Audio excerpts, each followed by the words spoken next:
All right, so back at Stow Lake on another foggy day, and I'm with Tad back here.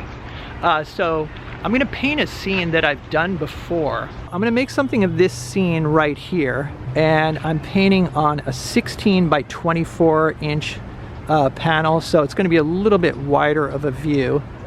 And then I've got my usual setup here, Anderson easel, usual colors, and I'm gonna compose with my view catcher. And what I do is I just kind of match the size or the shape of my panel with the view catcher, and then I'm going to do something probably like this.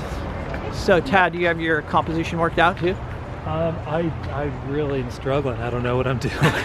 One of the challenges is the fog is like kind of coming in, you know, coming and going. Good opportunity to experiment with atmospheric perspective. Totally.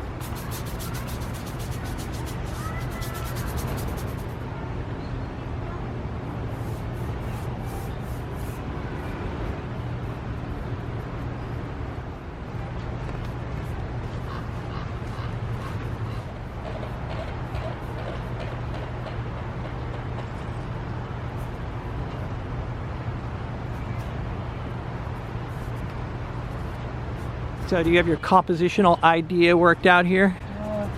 Or getting there? Oh, I like how you're already putting in kind of some shadow shapes there, it looks like. Yeah, I'm trying to kind of mass in some tones a little bit. But yeah, there's kind of just kind of following the river back in the distance, or the lake. Yeah, that's kind of what I'm working with too. And then I see you tone your panel as well. I did, yeah. Followed your lead on that one just to give a little extra color. Get that. It's nice to have those little bits of orange when everything is so gray like that. Yeah. So cool. Okay, so here is the composition, and as I mentioned before, I like to make sure that, you know, the sketch is working or the composition is working before progressing. So I think the arrangement of shapes looks interesting, so now I'm going to start laying in some darks, starting off with actually a mid-tone sort of gray-green that I made using titanium white, ultramarine blue, and a touch of cadmium yellow medium. And I actually threw a little bit of this burnt sienna in there too. So I'm going to start with that.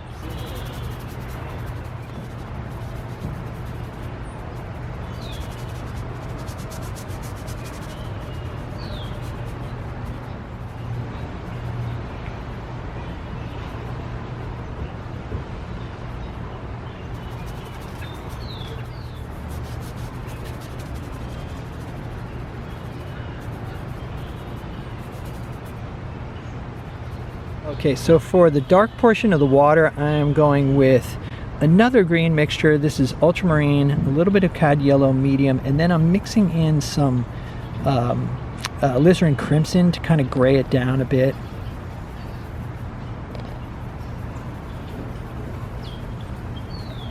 But I do want a little bit more of a saturated green for the water, because there does seem to be a little bit more green in those reflections.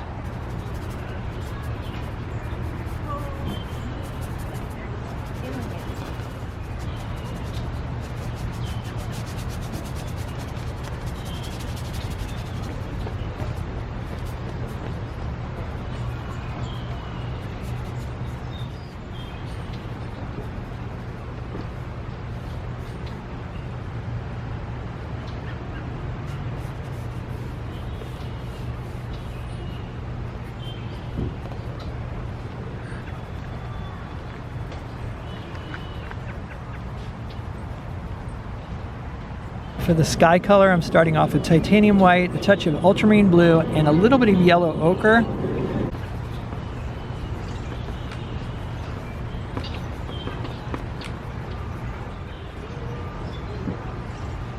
Alright, so now I'm going to mix up a color for the light portion of the water. So I'm adding a bit more ultramarine to my sky mix to make it darker and, as I mentioned, a little bit bluer. And all of these colors can be adjusted. I just want to cover the panel and get an idea of whether the composition is working, because that's the most important thing. You've got to be building on a solid foundation.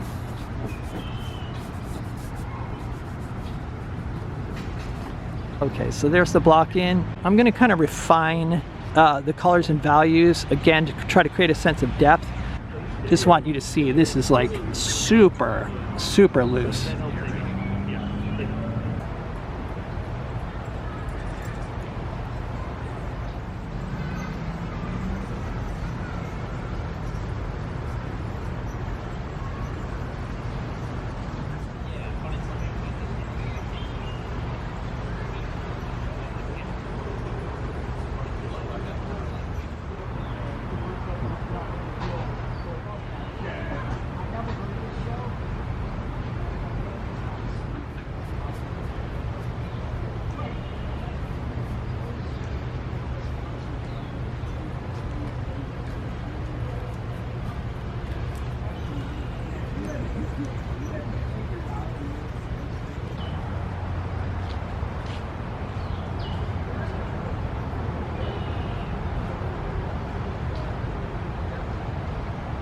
Okay, so I want to brighten up the sky in this area here, and I'm still seeing yellow in the sky. I'm going with a mixture of cadmium yellow lemon and titanium white.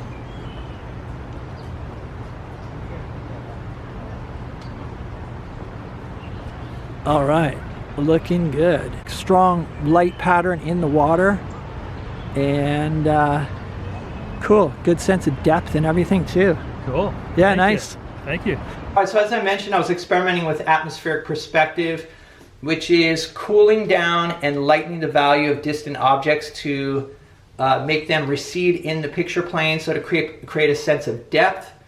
So I basically started with a dark green, you know, with these trees here, and I added like some titanium white to cool off and lighten the value of the trees in the distance.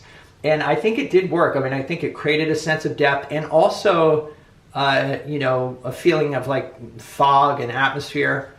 There are a few changes I'm gonna make. Like I'd like to take some of this green here, some of this warmer green, and add some of those tones over on the left-hand side.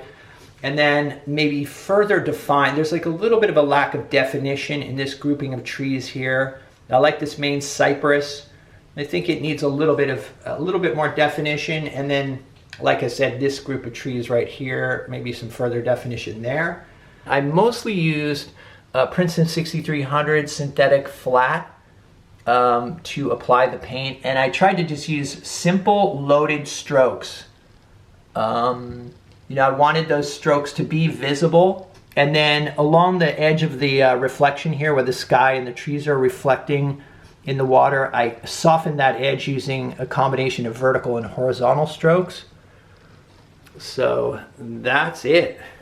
So in the past, one thing that I've noticed is that I don't lighten the value of objects in the distance enough. Like I tend to, like when I'm in the field, I leave them, I think I've lightened them enough, and then I get home and I realize, wow, there's not that much contrast, you know, between objects in the foreground and objects in the distance. So this time I did really try to push that contrast and lighten up those distant values. So I'm getting better at that. That's something that, you know, again, it's like when you're outdoors, there's so much light, even on an overcast day. You've got to remember kind of what the painting is going to look like indoors under normal lighting. And so under those circumstances, the colors, like even if you lighten those distant trees, they're going to appear darker indoors. So I always kind of push that and remember that. So anyway, hope you guys enjoyed this video. Let me know what you think in the comments. If you'd like to see some extra videos and help support the channel, there's a Patreon link down below. The last video I posted on Patreon was about how I approach touch-ups. I'm doing a bunch of touch-ups for my show at Studio Gallery, which opens October 7th. More information on that to come. But yeah, oftentimes doing touch-ups, in the past I would often overwork paintings and kind of kill the energy. So yeah, so I made a video discussing my approach to doing touch-ups where you can maintain that energy and keep that vitality in the painting. So if that sounds interesting, like I said, Patreon link down below. Other than that, stay creative, and I'll see you guys in the next video.